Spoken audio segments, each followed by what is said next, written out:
Bismillahirrahmanirrahim. Assalamualaikum warahmatullahi wabarakatuh. Di sini saya akan mempresentasikan yaitu mata kuliah ilmu pendidikan Islam dengan tugas yaitu ujian tengah semester. Selamat menyaksikan. Terlebih dahulu saya akan memperkenalkan diri.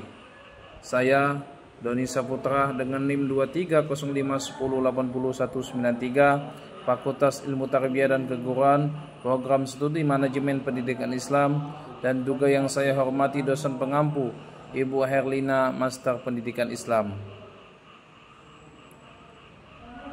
Baiklah, di sini saya akan menjelaskan ada beberapa pertanyaan dari pemaparan presentasi saya pada malam ini. Yang pertama yaitu konsep dasar ilmu pendidikan Islam. Ilmu pendidikan Islam merupakan pengetahuan yang membahas teori-teori pendidikan berdasarkan ajaran Islam. Hal ini mencakup teori-teori yang terkait dengan pendidikan dalam perspektif Al-Quran dan hadis. Pendidikan Islam juga merupakan usaha untuk membimbing pertumbuhan dan perkembangan fitrah anak didik melalui ajaran Islam ke arah titik maksimal pertumbuhan dan perkembangannya. Pendidikan Islam memiliki dasar yang utama dalam Al-Quran, mengandung aspek-aspek kehidupan manusia. Dengan demikian, Al-Quran menjadi dasar utama dalam pendidikan Islam. Ilmu pendidikan Islam juga didasarkan pada ijtihad pada para sahabat, ulama, dan kecendekiawan muslim, serta warisan pemikiran Islam. Ijtihad diperlukan karena tidak semua kejadian di masa modern dijelaskan secara rincian dalam Al-Quran dan hadis. Warisan pemikiran Islam juga dapat dijadikan landasan pendidikan ilmu pendidikan untuk mengatasi masalah di kemudian hari. Tujuan pendidikan Islam mencakup dua aspek utama, yaitu mewujudkan kebahagiaan hidup di dunia dan kebahagiaan hidup di akhirat. Pendidikan Islam bertujuan membentuk manusia yang taat kepada Allah Subhanahu wa taala dan mampu menghadapi segala bentuk persoalan kehidupan dunia. Selain itu, tujuan pendidikan Islam juga mencakup mendekatkan diri kepada Allah dan menuju kebahagiaan hidup di dunia dan akhirat. Jadi dapat kita simpulkan, ilmu pendidikan Islam merupakan pengetahuan yang membahas teori-teori pendidikan dalam perspektif Al-Quran dan Al-Hadis. Dengan dasar utama dalam Al-Quran, tujuan pendidikan Islam mencakup aspek kebahagiaan hidup di dunia dan akhirat, serta membentuk manusia yang taat kepada Allah Subhanahu wa taala. Yang kedua, tujuan pendidikan Islam. Menurut para ahli, tujuan pendidikan Islam mencakup beberapa aspek yang penting. Ibnu Khaldun berpendapat bahwa tujuan pendidikan Islam berorientasi ukhuwah dan duniawi, yaitu membentuk manusia seorang hamba yang taat kepada Allah dan mampu menghadapi segala bentuk persoalan hidup di dunia. Sementara itu, menurut Al-Ghazali, tujuan pendapatan Islam adalah membentuk insan purna yang bertujuan mendekatkan diri kepada Allah Subhanahu wa taala dan menuju kebahagiaan dunia dan akhirat. Selain itu, tujuan pendidikan Islam juga mencakup aspek umum dan khusus. Secara umum, pendidikan Islam bertujuan untuk mencapai kebahagiaan di akhirat, sementara tujuan khusus lebih spektif dan menjelaskan apa yang ingin dicapai melalui pendidikan Islam, baik dalam konteks individu maupun masyarakat. Dalam konteks sosial, tujuan pendidikan Islam juga mencakup tingkah laku masyarakat yang melibatkan prinsip-prinsip kehidupan sosial yang berdasarkan kepada hukum dan nilai-nilai Islam. Dengan demikian, tujuan pendidikan Islam mencakup aspek mewujudkan kebahagiaan hidup di dunia dan kebahagiaan hidup di akhirat, membentuk insan yang taat kepada Allah Subhanahu wa taala, serta mencapai kesempurnaan manusia di dunia dan akhirat. Yang ketiga, asas dan prinsip pendidikan Islam. Asas dan prinsip pendidikan Islam merupakan landasan utama yang mengatur proses pendidikan Islam dalam perspektif Islam. Beberapa asas dan prinsip berdasarkan dalam pendekatan Islam antara lain. Yang pertama, kebenaran sebagai dasar utama. Asas pendidikan Islam adalah kebenaran yang dijadikan pokok dalam besar dan dasar dalam merumuskan dan melaksanakan pendidikan Islam. Prinsip-prinsip ajaran Islam ini digunakan dalam merumuskan dan melaksanakan ajaran Islam. Prinsip-prinsip ini sifatnya permanen karena merupakan ajarannya dan kerennya tidak boleh dihilangkan atau diubah.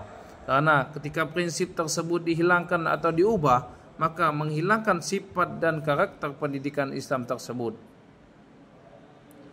2. Prinsip-prinsip yang berdasarkan. Prinsip-prinsip pendidikan Islam meliputi berbagai aspek fundamental yang menggambarkan dasar dan tujuan pendidikan Islam sehingga membedakan dengan pendidikan non-Islam. Prinsip-prinsip ini mencakup pendapat yang berdasarkan terhadap sesuatu yang menjadi sumber pokok hingga menjadi konsep, nilai, dan asas bangunan pendidikan Islam.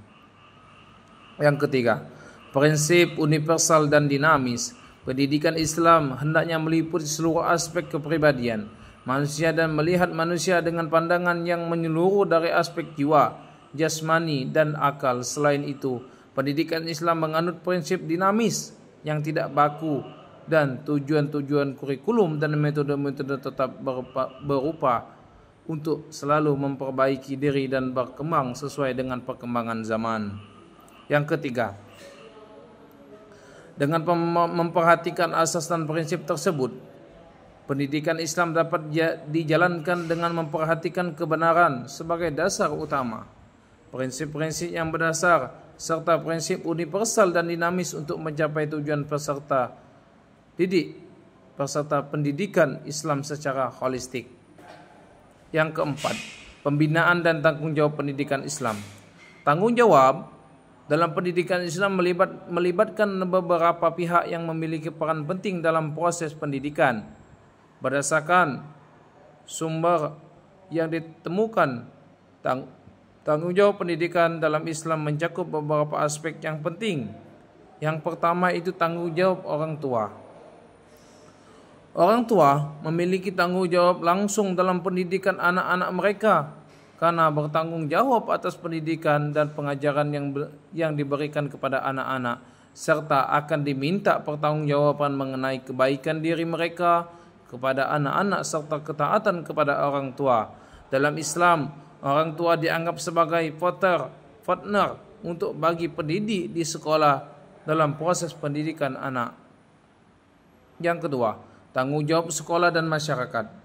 Pendidikan dalam Islam merupakan tanggung jawab yang sama antara keluarga, masyarakat, dan pemerintah. Sekolah dan masyarakat juga memiliki peran penting dalam membentuk orang tua dalam proses pendidikan anak. Pendidikan Islam dijalankan di dalam keluarga, sekolah, dan masyarakat sehingga tanggung jawab juga bersama antara ketiga entitas tersebut. Yang ketiga, tanggung jawab guru.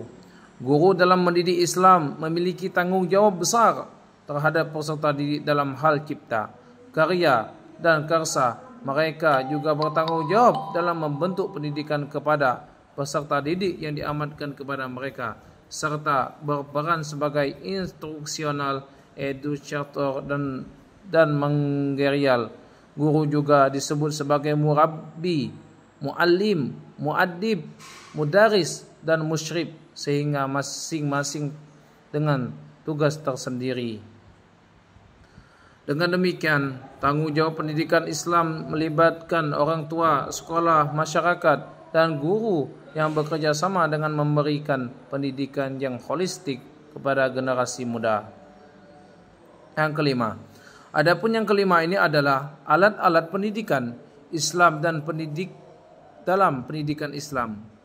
Dalam konteks pendidikan Islam, alat-alat pendidikan dapat dibagi menjadi dua kategori utama, yaitu yang pertama, alat dalam bentuk benda yaitu hardware, dan alat dalam bentuk tindakan dinamut software. Beberapa alat pendidikan Islam meliputi: yang pertama, alat dalam bentuk hardware seperti meja dan kursi belajar, papan tulis, penghapus dan kapur tulis buku, peta, dan OHP. Sarana dan prasarana pendukung lainnya seperti ruang kelas, ruang perpustakaan, dan ruang laboratorium. Yang kedua, alat dalam bentuk tindakan yang disebut dengan software.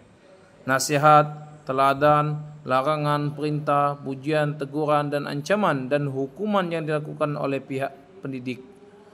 Teladan baik dari orang tua, guru, dan pemimpin sekolah, pemahaman dan pengamalan ajaran agama Islam dari sumber utama yaitu Al-Quran dan Al-Hadis. Yang keenam, peran pendidik dalam pendidikan Islam. Dalam konteks pendidikan Islam, pendidik memiliki peran yang sangat penting dalam membentuk karakter dan kepribadian peserta didik. Beberapa peran pendidikan dalam pendidikan Islam meliputi: yang pertama, teladan. Pendidik diharapkan menjadi teladan bagi peserta didik baik dalam perilaku maupun dalam pemahaman dan pengamalan ajaran agama Islam. Yang kedua, pembimbing. Pendidikan berperan sebagai pembimbing yang bertanggung jawab dalam memberikan bimbingan, pengajaran dan latihan kepada peserta didik. Yang ketiga, penggunaan alat pendidik. Pendidik merupakan alat pendidik baik dalam bentuk benda maupun tindakan untuk mencapai tujuan pendidik Islam secara efektif. Dengan demikian, alat-alat pendidikan Islam dan peran pendidik dalam pendidikan Islam memiliki peran yang sangat penting dalam membentuk karakter dan kepribadian secara didik sesuai dengan ajaran agama Islam. Mungkin itu saja yang dapat saya jelaskan. Apabila kurang jelas, boleh dipertanyakan kepada konten saya yaitu Dani Saputra.